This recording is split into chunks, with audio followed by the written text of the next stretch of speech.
I first met our next speaker, Filip Dewinter, 8 years ago. He was part of a delegation from the Vlaams Belang to the United States.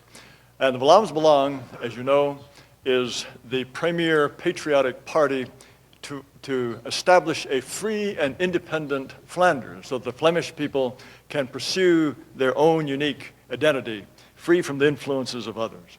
And I remember thinking how lucky the Flemish people were to have fine men like him as their leaders. The Vlaams Belang is also a lesson to us as to how far ahead our European cousins are compared to we rather retarded Anglo-Saxons in terms of the political use of the political system. Filip Dewinter has been a member of the Antwerp City Council, a member of the Flemish Parliament, a member of the Belgian Parliament, and he's now an elected member of the European Parliament. This is a level of mainstream political participation that we can only dream about. Now, I can speak only 3 words of Flemish, but they are the motto of the Vlaams Belang. Eigen volk eerst, our people first.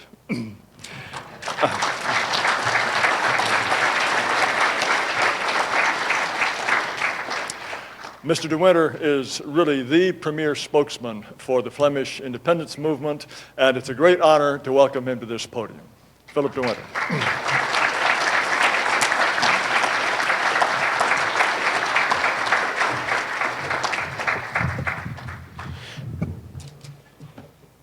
Dear friends, I would like to thank Jerry Taylor for his kind invitation here today and for this wonderful opportunity for me also to share my thoughts with you. I first had the idea to have my speech in French because Jerry invited me to Tennessee, and I thought it's the southern part of the United States, so they all speak French over here, but that doesn't seem to be the case anymore. First of all, I want to apologize. I'm not a native English speaker. My native language is, as you heard, is Dutch. Flemish is the same as Dutch, and French. But I will try to do my best in English. The guy you see on this PowerPoint presentation is my good friend Fouad Belkacem. And his nom de guerre, some words of French yet, his nom de guerre is Abu Imram. And Abu Imram, this sympathetic guy, is the leader of Sharia for Europe and Sharia for Belgium also. And he said a few years ago, he said in an interview, "We won't rest until Europe has become an Islamic state. And then we will march on toward the White House and the Vatican. We will carry out the promise of our Prophet Muhammad in a peaceful way, but we will continue until the Lord grants us victory." Well, Abu Imram is unfortunately not just an isolated nutcase. He is the leader of an organization who sent about 80 militant Belgium and about 300 European Muslims to Syria and to Iraq to fight with Islamic State. And members of Sharia for Belgium were responsible the last few months for the attacks, the terrorist attacks in Paris and also on the airport of Brussels only 2 months ago. Western civilization faces extension because of mass immigration, because of multiculturalism, and because of Islamization. And already in 1974, it was the former Algerian president, Houari Boumediene, who prophetically addressed the General Assembly of the United Nations, and I quote, "One day millions of men will leave the southern hemisphere to go to the northern hemisphere. And they will not go there as friends, because they will go there to conquer. And they will conquer it with their sons. The wombs of our women will give us victory." Well, in Europe, Boumediene's prediction is steadily becoming true. And since the first non-European immigrant workers entered Europe in the 1960s, the number of third world immigrants on European soil has increased rapidly through, first of all, family reunification, marriage, migration, or asylum procedure. Each year about 2 million non-European fortune seekers obtain a residence permit from the European Union. Last year, in 2015, more than 1 million asylum seekers entered Europe. On top of legal immigration, there is also a massive problem with illegal immigration. European Parliament report estimates that between 5 to 8 million illegal aliens reside in the EU. Already 50 million Muslims live in Europe yet. Governments all over the West have lost their grip on immigration. The political elite refused to call a halt to immigration, to eliminate abuses of the system and to take firm measures against illegal immigrants because of naivety, fear for being accused of racism, or a shared leftist ideological agenda. And there is no longer such thing as controlled immigration. The immigration stream has become an immigration invasion, a mass phenomenon that is replacing the indigenous population, all too often with cultural maladjusted immigrants. If we do not tighten our immigration laws, the mass immigration of today will just be the tip of the iceberg. Right now, Europe is confronted by a wave of 2 million immigrants every year. Within a few decades, this could turn into an uncontrollable tsunami of tens of millions of fortune seekers per year who are willing to do whatever it takes to set foot in the European El Dorado.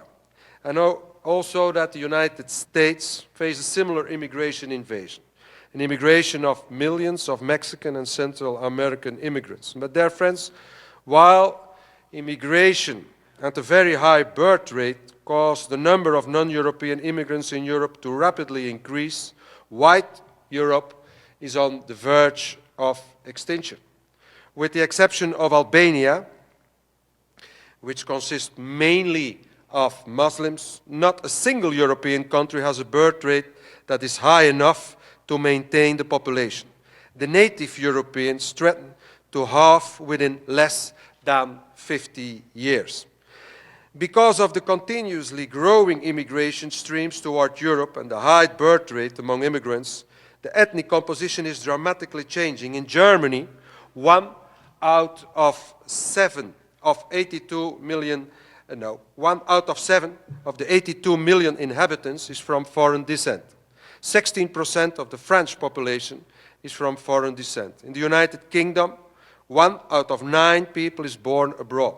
In the Netherlands, 1 out of 5 people is from foreign descent. In Belgium, 1/6 of the population consists of immigrants. Brussels, where I live and work, the capital of Europe, already consists for 70%, more than 50% of immigrants, a percentage that will rise to 85% by 2020.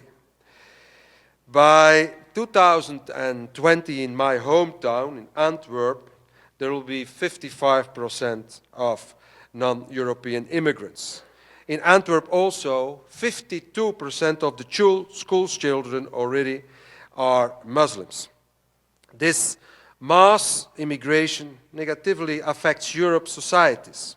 There is the rise of crime, immigrant riots in European cities, major white urban exodus out of neighborhoods that are dominated by immigrants, the import of barbarian practices like forced marriages, honor killings, ritual slaughter of animals, and the female genital mutilation, a decrease of the level of education, a growing number of unemployed immigrants in our city, and increasing government expenses. And this is not surprising. You can't have a first world country with a third world population. In the Western world,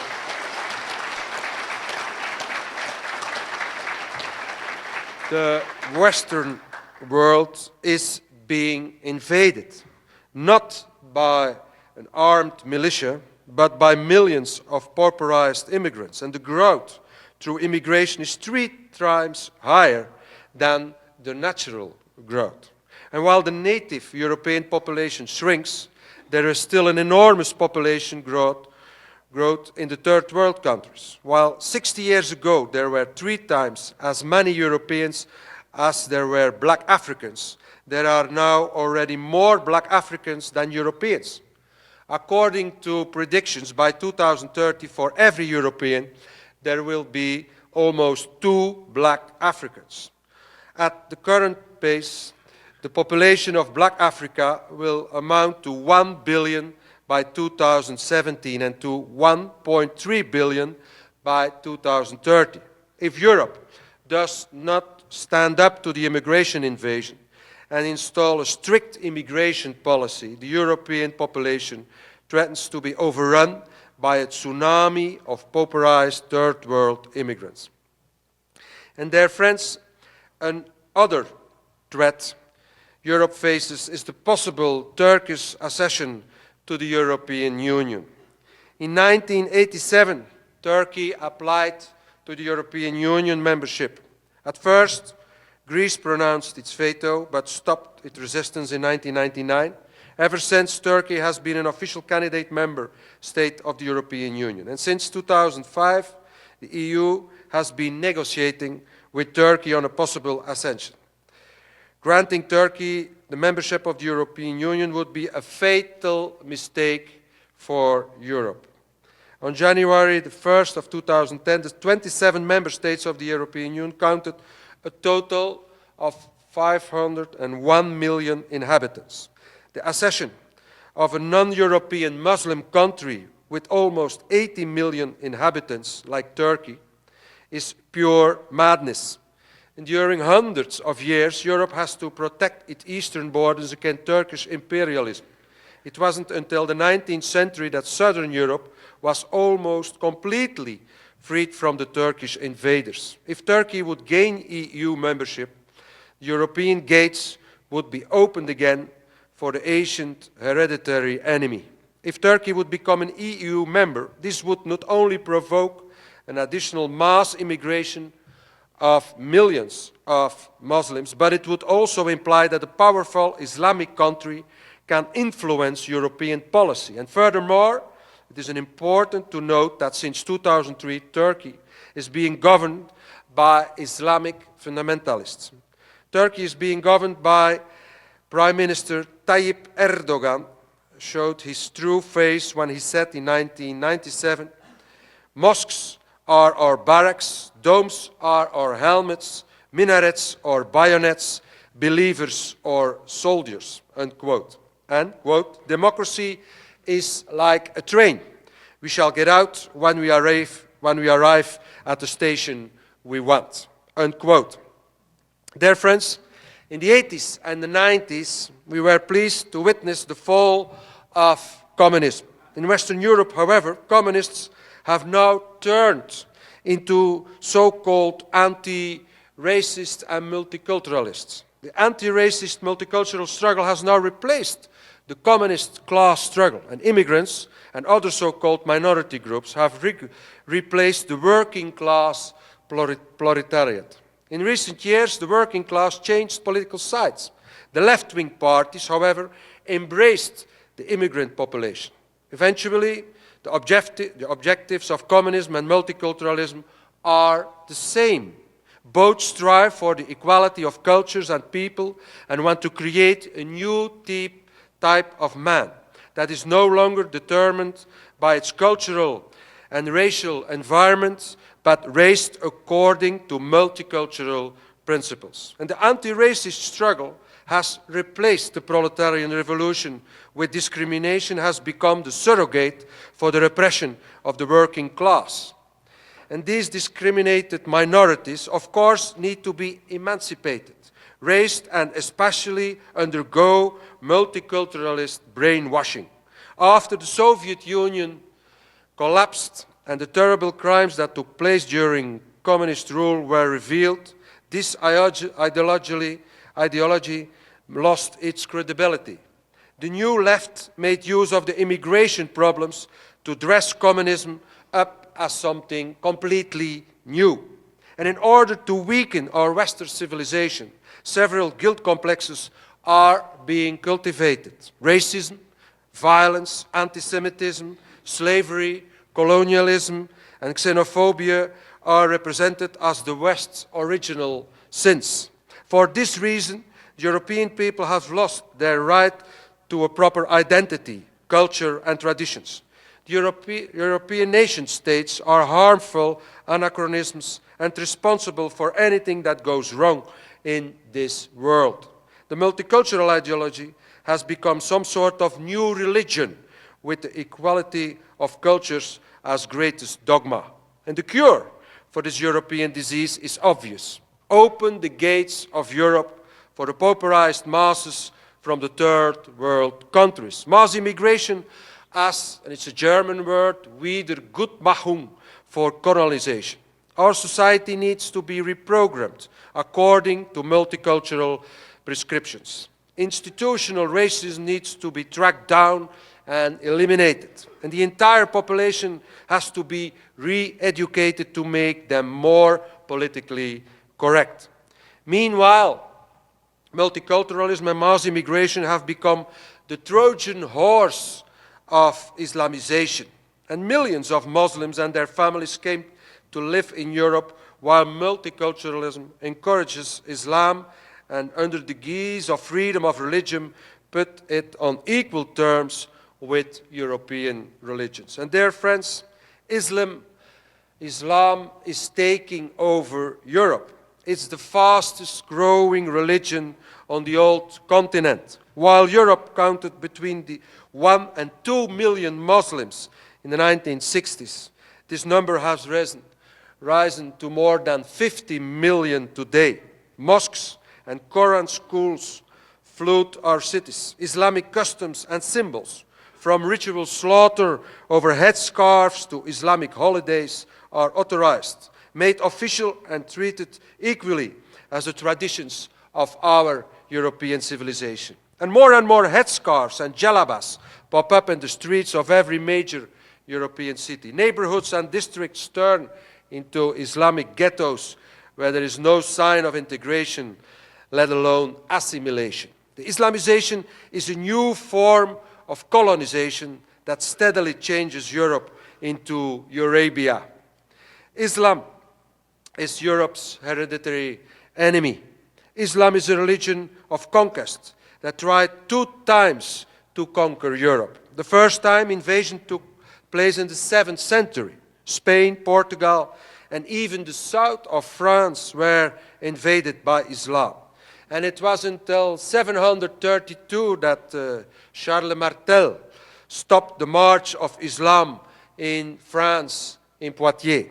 And it should last another 800 years to drive away Islam from the southern part of Europe. And the Crusades were actually defensive wars in order to prevent a new Islamic invasion.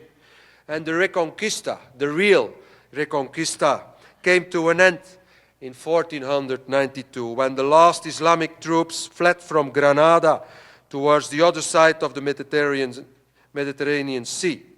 And it was in the 15th century when the Ottoman Turks attacked Europe from the east. Our continent was besieged a second time. And the second invasion was stopped at the gates of Vienna in 1683. And today, 2016, we are under attack again for the 3rd time. The 3rd Islamic invasion is taking place as we speak today, with terrorist attacks in Madrid, in London, in Paris, in Brussels, and elsewhere on the European continent. And this 3rd invasion isn't about real warfare. Of course, there is a terrorist threat. However, more disturbing is the ticking demographic time bomb. For more than 40 years, millions of Muslims are peacefully overrunning Europe. Through mass immigration, conversion, propaganda, and family unification, Islam is marching on. And next year, the world Muslim population is expected expected to increase by 35% in the next 20 years, rising from 1.6 billion in 2010 to 2.2 billion by 2030 worldwide.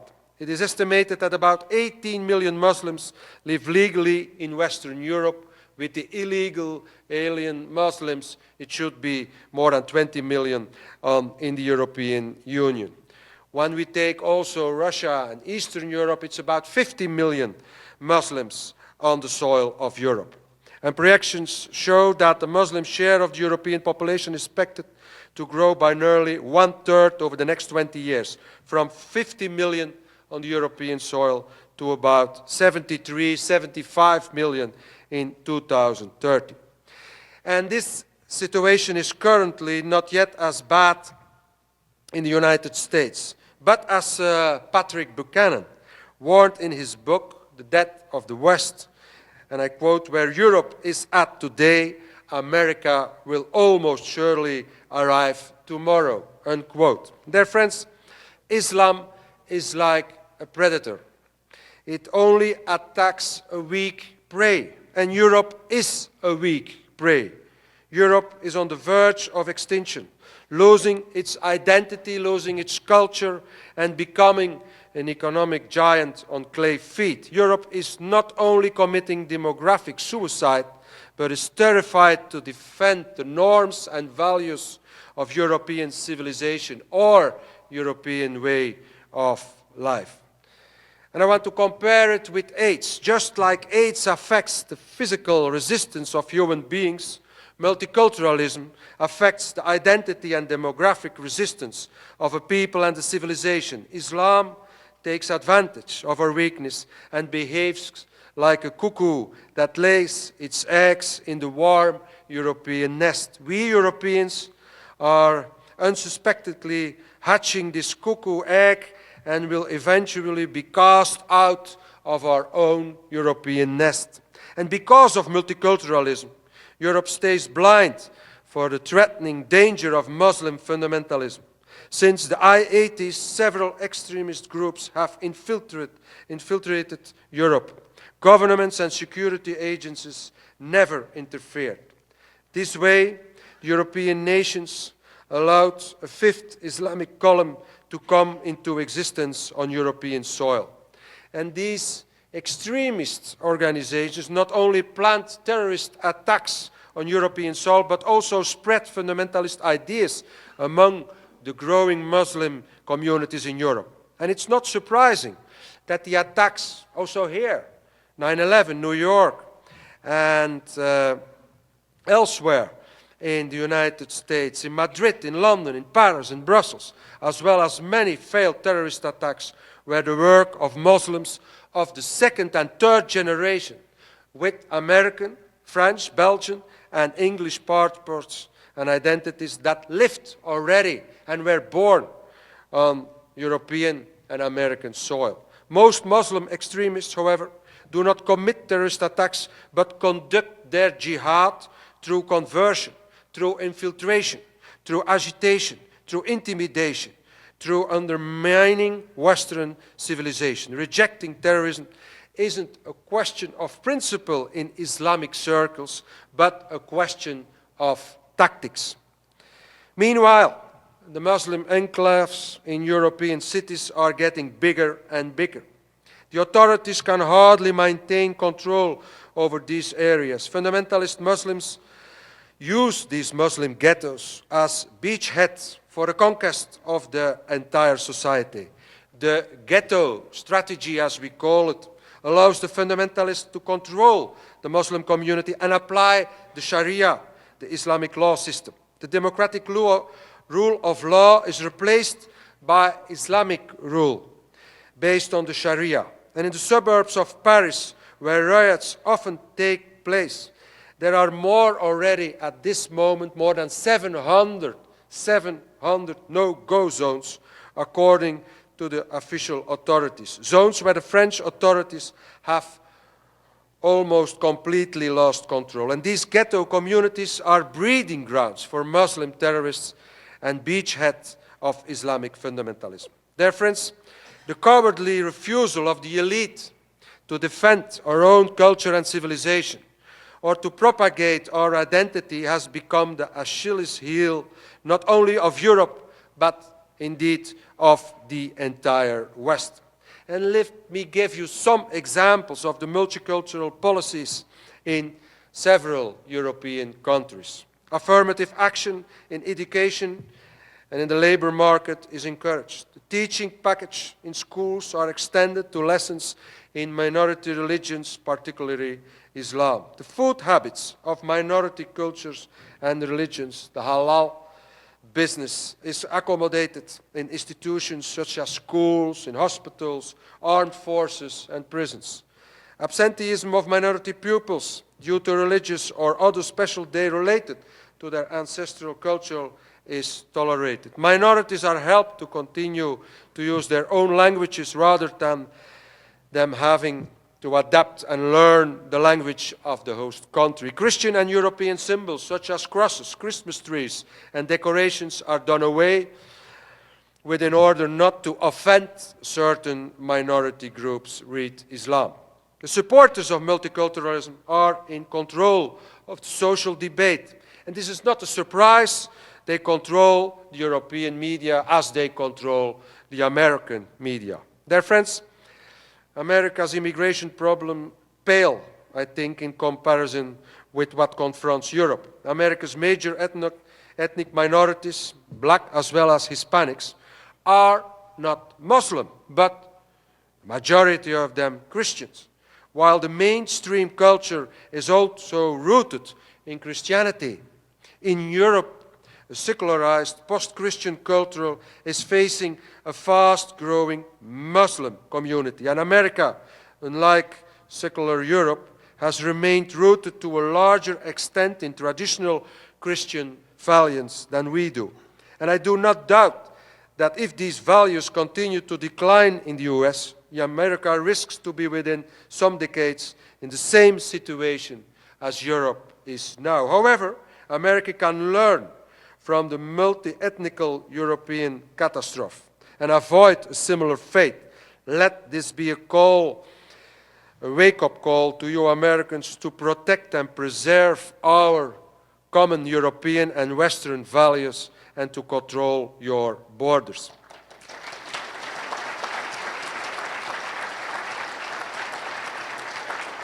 Dear friends, Europe and the United States of America have to make a choice. Keep on undergoing the immigration invasion and Islamization, or resist. And protecting our national identity and cultural singularity does not imply that we must seclude ourselves from all other cultures and cultural influences.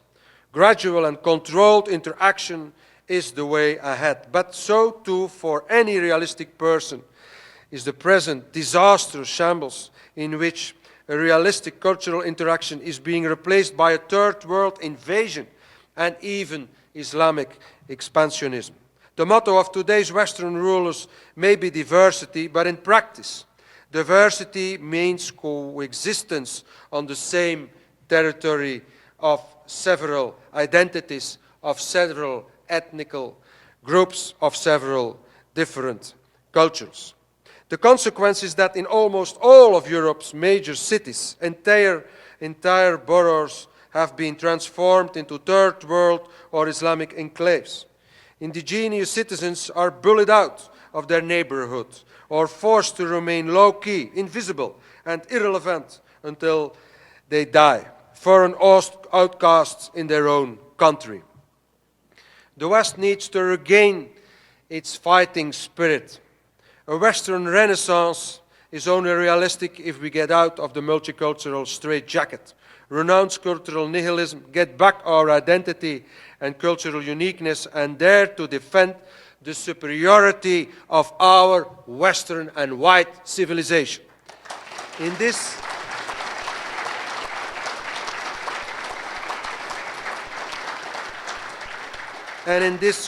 content, it is regrettable that countries that are part of our Western and European civilization often seek to damage or even destabilize our other countries' of this community for the sake of their own short-term and mostly economical interests. The people belonging to our European civilization, when I talk about Europe, I talk about the United States of America, I talk about Canada, I talk about Russia, must work together in order to defend and secure our common identity and our common European heritage. The United States has to put an end on its efforts to bring Turkey into the European Union. And I certainly hope that we can convince the next President of the United States, Donald Trump, to do this.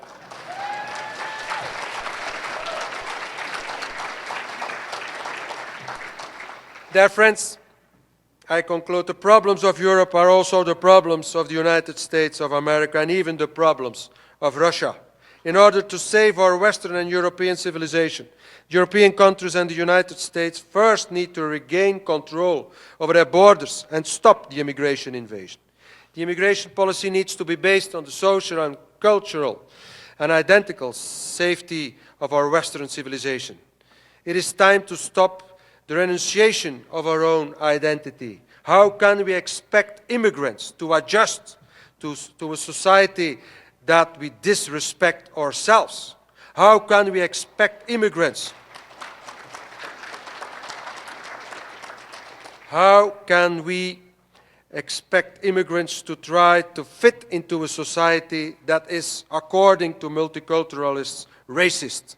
How can we expect immigrants and Muslims to assimilate to a culture that does not believe in and stand up for its own values and way of life?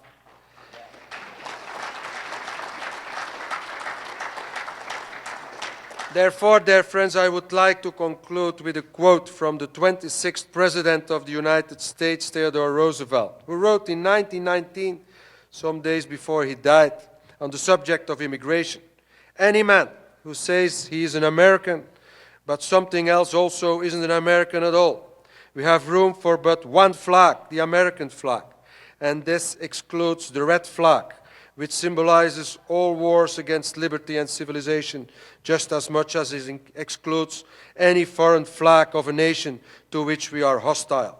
We have room for but one language here, and that's the English language. And we have room for but one sole loyalty, and that is a loyalty to the American people," unquote. And I would like to add, we have room for just one civilization, and this is our Western and white civilization.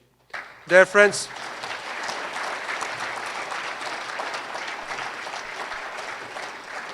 what we really need is a strict immigration policy. People who want to start new lives in our countries must first show that they bring skills and attitudes that will make a positive contribution to our society. And secondly, the West must start a civilizational moral offensive based on the foundations of our greatness: Rome, Greece, Christianity, and real humanism. There are the common European values, the common Western values that need to be promoted. And foreigners wanting to settle here must show loyalty to their host society and the principles of our civilization. And they must know that they have to adjust to our way of living and not the other way around. And if the immigrant doesn't want to be loyal, if he doesn't want to adjust, then he has no place in our Western countries. And there, friends,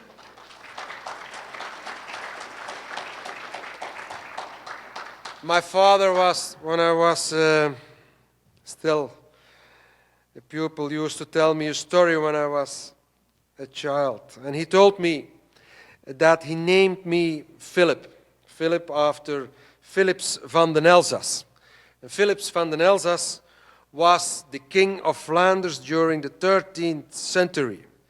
And he also led a Flemish group of crusaders on the Third Crusade to the Holy Land. And the legend says that this Philips from the Alsace in the 13th century brought home to Europe, to my country, to Flanders, from the Holy Land, Jerusalem, the symbol of the black lion on the yellow field. the black lion on the yellow field that he had caught fighting a Saracen Muslim knight. And the motto of Philips van den Elzas during this crusade was, and it's in Latin, Pro Defensio Christianitatis. Pro Defensio Christianitatis, what means in English to defend our Christian and European heritage. He said this during the Third Crusade in the 13th century, long before Europeans came to the United States of America to install here this great European and Western civilization also over here. But that is what we have to do over here in the United States, in America, in Canada, in Russia, and in Europe, in the whole Western hemisphere, to protect and defend our Christian and European heritage. Pro Defensio Christianitatis. I thank you for your kind invitation and your warm welcome. Thank you very much.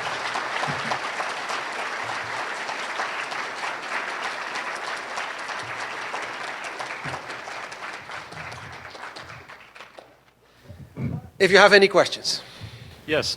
There seems to be some confusion as to the concept of no-go zones. I've seen some videos on YouTube and some liberal spokespeople having coffee at a no-go zone and laughing about it and saying this is not a no-go zone. It's safe for non-Muslims to be here. Look, I'm sitting here drinking coffee.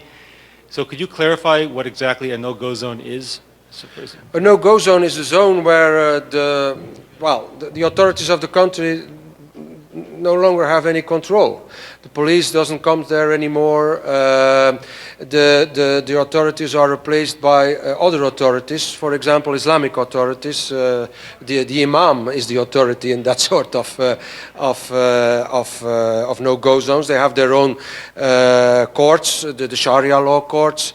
They have their own police, the Sharia police, and that's the ghetto strategy. They have their own enclaves where they are in power. And if police forces come in, you have riots, you have problems, you have physical confrontations. Only in Paris, I don't know where Tristan Mordrel is now. He's from France. He knows that much better than I do. But only last year, 13,000 cars were burned on this sort of riots in the big French cities like Marseille, Paris, and so on and so on. There is really a sort of civil war going on, or the start of a civil war going on in Europe.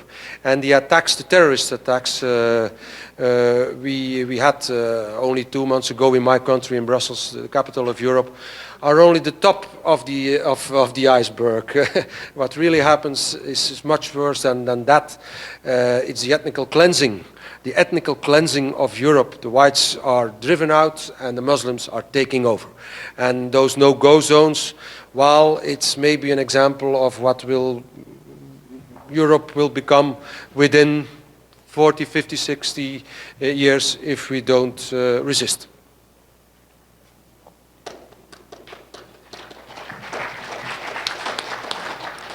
Thank you for your speech and your brave stance. And I wanted to say that we may not quite have the will yet, or the means even, but I do think that at some point we should follow in the lines of Filip and look beyond simply defending Western civilization and advancing our interest, and perhaps even rolling back a little bit of the conquest of the lands that were taken from us.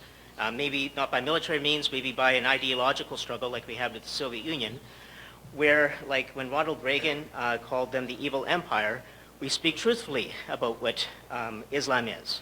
There are Muslims that I love as individuals, just like I'm sure there are communist Russians that were fine people, but I think we need to do what you've done and speak clearly about the problems of Islam and let people within the regime, as much as they're able to, question their ethical position.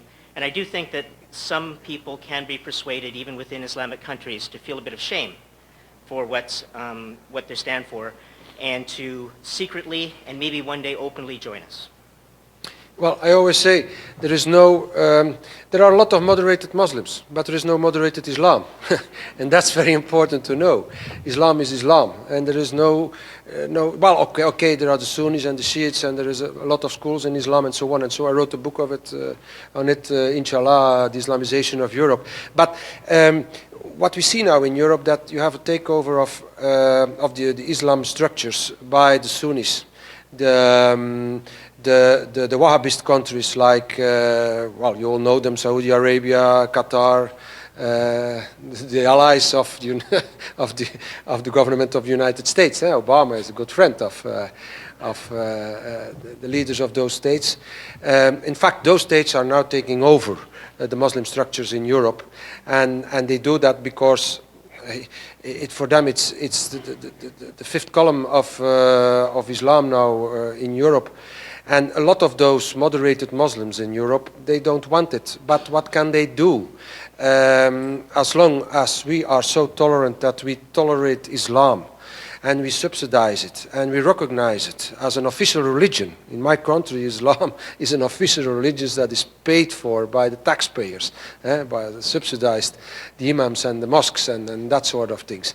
And as long as we don't say Islam doesn't belong to Europe, Islam is not a part of Europe, Islam will never be a part of Europe, and we are at war with Islam already 1400 years.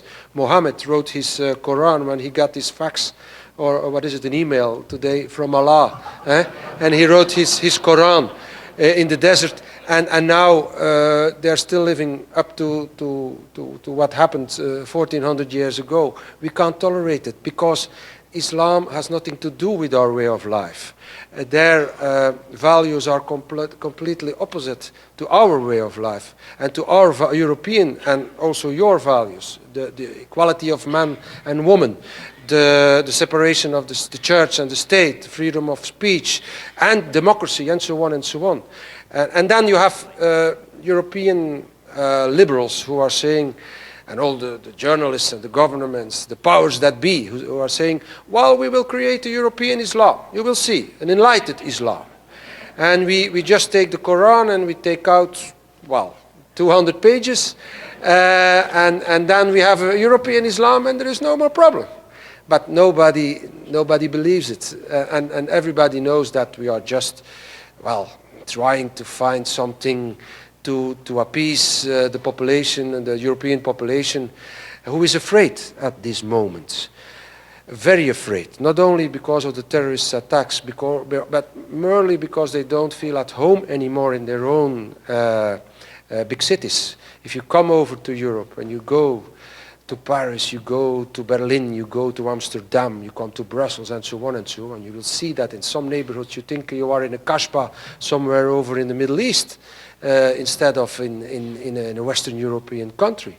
In my hometown, in Brussels and in Antwerp, we have entire neighborhoods where they only speak Arabic, where you only have Arabic signs on the shop windows, where they wear the jalabas, and if you come in as a normal Western woman. My colleague, Senator van der Meers, will talk about it. She's the president of Women Against Islamization in Europe. And as a normal European woman, and, well, you are not properly dressed, what Arabically, Islamic properly dressed, what means you wear the headscarf and your arms and your legs are completely covered. You are threatened, you are physically assaulted, and so on and so on. It's very, very, very bad what's happening now in Europe. You have to understand the situation is critical. Which is why we need to have as much fighting spirit. One last short question. You're the boss. I'll be very quick. I think you would agree that the crisis we're facing is not a Flemish crisis, it's not a French crisis, it's not an Irish crisis. It really is a racial European crisis. We have this great institution staring at us in the face. It's called the European Union. The name itself seems to imply a racial empire. Yet our movement seems to be unequivocally hostile towards it. We make fun of it, it's terrible, it's the enemy.